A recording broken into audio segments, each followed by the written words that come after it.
Director. Ngayon, another issue, ito naman ay tungkol sa nangyayari sa KOJC dito po sa Davao. Tandaan po natin, ito ay 30 hektarya. No? Mapakalaki po ito at marami na pong nangyari. Ito po ay kinumpay ni Jim. Tutulungan po ako ng ating spokesperson si Jim. At hanggang ngayon po, ang ating Chief of the Philippine National Police, si Chief Martin, ay nandun po. At of course, ang head on the ground ay si General Nick Torre. Okay? So, pabayaan yung ipresenta po sa inyo ang mga ilang slides para makita naman po ninyo ang panong trabaho ang ginawa ng ating kapulisyahan, ano ang nangyayari from day 1 hanggang ngayon. Papakita namin ang sitwasyon po rito, no? Para makita nyo rin ang pinairal na maximum tolerance ng ating mga pulis. Okay? Now, let's go through day 1.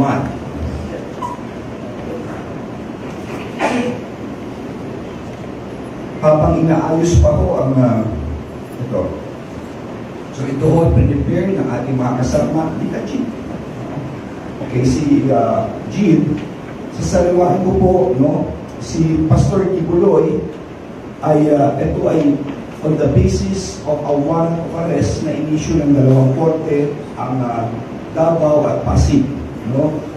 For of course, ang kaso niya ay anti-trafficking, tapos child abuse, no, of a minor, no? Yan po ang, at meron siya ibang mga kasama, si Cassandra Canada, Ingrid Canada, Jackie Roy, and Sibilia Semanes. Inuulit ko ha, ito'y tapos na po yung dalawang individual, ito yung people of the Philippines na. Ibig sabihin, ang kalaban na rito ang mamamayan ng Pilipinas. Kaya may search, may warrant of arrest na. Next. Okay. Ito po yung day 1. Let's go to day 1. No, ito na po si General Torre, yung nasa kanan, at pinapasok niya po, ay siya po ay nakikipag-dialogo. No? Kung hindi ako nagkakamali, ito yan kasi ako ni Coriol. No? So, kinagala, nag-uusap po sila rito. Okay. Yan, pinapakita niya po yung warrant, no? Para ito po yung lahat ng proseso ayon sa batas ay ginagawa po ni General Nick Torre. Next. Ngayon, ito na ho. No? Kung titignan nyo, ayaw papasukin. Ha? Nakita mo itong mga crane na ito, oh, nakatutok pa, ha? So, piniprevent, ginagamit pa nila itong backhoe na ito, no? Ayan po, ang senaryo, may laser pang ginagamit. Ayan, no? Kasi yung, yan, tinan nyo, panoorin nyo lang yung laser na lalabas dyan. Okay? Yun. So, ayan, kung makikita nyo, yung laser, yung green, no? Yung lumalabas. So, tapos may fire extinguisher pa dyan. Binubuga ng fire extinguisher. So, dito makikita nyo, yung hirap na dinaanan ng ating mga pulis para malamang ma-implement. Hindi pa ako natatapos dyan. Papakita lang po namin ito. Next. Okay. Nilagyan ng mga barbed wire. Kita nyo? At ito pa masakla. Ito po ay live wire. Ito. Kung nakaharang na ito. Yan. Kita nyo? Yan po ang hirap ng mga kapulisyahan ng kanilang sineservice po itong warrant. Next. Okay. Day 2. No? Ito yung buong compound para makita nyo. Ha? Napakalaki. 30 hectares. Kailangan is-isahin mo ang bawat structure. Titignan nyo po kung saan ang mga pintuan po ito. No? So, ayan po. Nakapasok na po sila yung 30 hectare compound on day 1. Okay, next. At pagpasok, nagbigay kagad ng instruction si General Torre sa kanyang mga tao kung paano po sila mag-divide nito. Next. Ito na po. So, nag-lead na po ng mga inspeksyon sa bawat kwarto. No? Kung makikinig nyo, marami si General, marami siya may dalang camera para lahat po ay recorded lahat. Okay? Next. Ito po yung actual inspection sa inside ng KOJC. Ito yung mga ilang kwartong pinasok po nila. Ayan po si General Victoria ang nangunguna po rito. Okay. Next. Ito po. Ito yung cathedral. Pagbukas mo sa ano rito, this is called the secret door. At dito ka ngayon papasok sa kwarto nito. Nandiyan ang kwarto ni Pastor Kibuloy. No? Bumubukas po ito. Bumubukas ito. Yan, bumubukas po secret door na ito. Okay.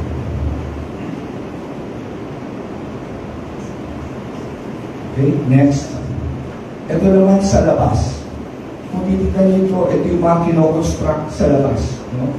Marami po. Ang dami po yan. No? Tapos ito yung malaking ukay na ginagawa ko doon.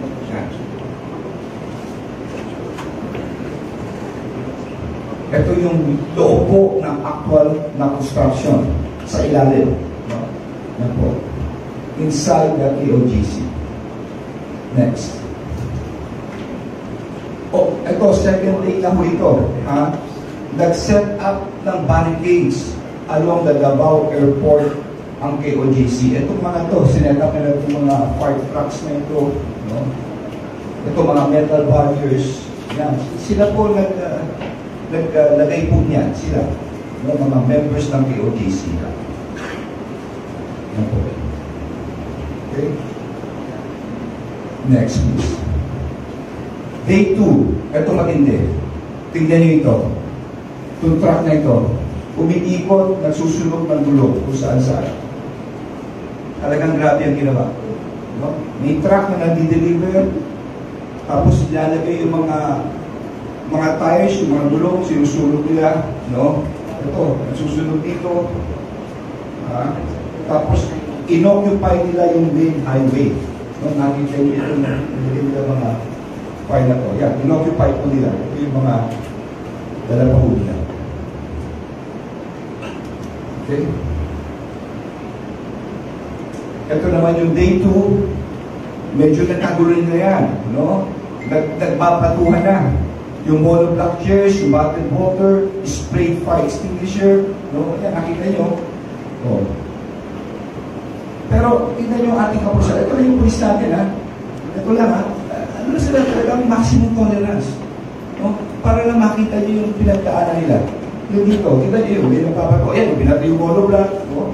Kung ano-ano binapato. But still, ang kapulisan ay they maintain their tolerance here. Yan, kaliwat kanan. These are all caught on video. Next. Okay, eto na. Ang KOG members barricaded the highway with vehicles. Itong vehicles na to, no? Sila nagsarado ng highway nito. Ano? Binarricade na nila ang main highway. Okay, tapos ito pa. Kasama ito, no? Jim? Kasama ito, may dala pang mga crane. Nakalagay pa sa ulo ng mga pulisyon ito. Okay, next. So, ito ngayon, tignan nyo yung crane ko nasa ulo mo ito. Nakalagay. Ito, natanggel-danggel ito. You see?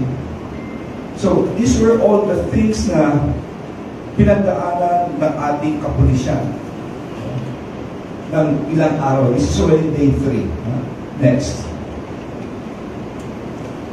Ito na po yung disperse na po sila para naman to open na po the highway. No? So, pinagulong na po sila. Tinanggal na itong mga crane na to. No? Tinanggal na po yan. Next. Ayan, tingnan nyo. Tingnan nyo na kung paano, o yan. O yung pinapunan ng ihip. Tingnan nyo. Hindi mo sa ihip. Ang baho po nun. Pinakaras. Ayan. Tingnan nyo. Hindi gumaganti yung mga pulis. Kung makikita po nyo. Next. So, ayun. Binambato ka. Binambato ka. Yan po ang dinakalan ng PNP, ng grupo nila Ricardo, nila Gerald Torres ng ilang araw. Next. Tapos so, ayan. Na-clear na po ang highway. Naayos na po natin, na-clear na po. Next. Ito matindi. Dito po sa taas ng building, these are all Molotov bombs. Mga Molotov po ito. nakakuha ng ating kapalusyanan. Isipin nyo kung paano ka delikado po ito. Improve Molotov recover at the roof deck of the GMC building during the clearing operations. Next. Ito na yung day 3, may nakuha pang mga bolo. Nakahalo in the rally area. Okay, next. Ito yung sulatan natin mga pulis. Yung isa sa mukha, nasa kanan. Ito sa kamay. Marami tayong recorded. Recorded po lahat ito. Yung mga nasugatan natin mga kapulisyan. Next. Okay, take 4. Situation inside and outside. No? Daytime po ito. Ito nighttime. Ito po yung daytime. Okay, next. So, ito po hanggang sa lumabas na po, mamaya papaliwanag ko ito about the rate of amparo dahil ako yung nakalimanda rito kasama na kami ng Chief PNP at mga police. Ipapaliwanag ko po, no? Itong sinasabing temporary protection order na ito. I'll explain to you later. Next. Day 5, ito na yung sitwasyon inside the KOJC. Sa loob na po ito. Next. Ito ngayon. Just to prove to you na look at traffic here along the main highway.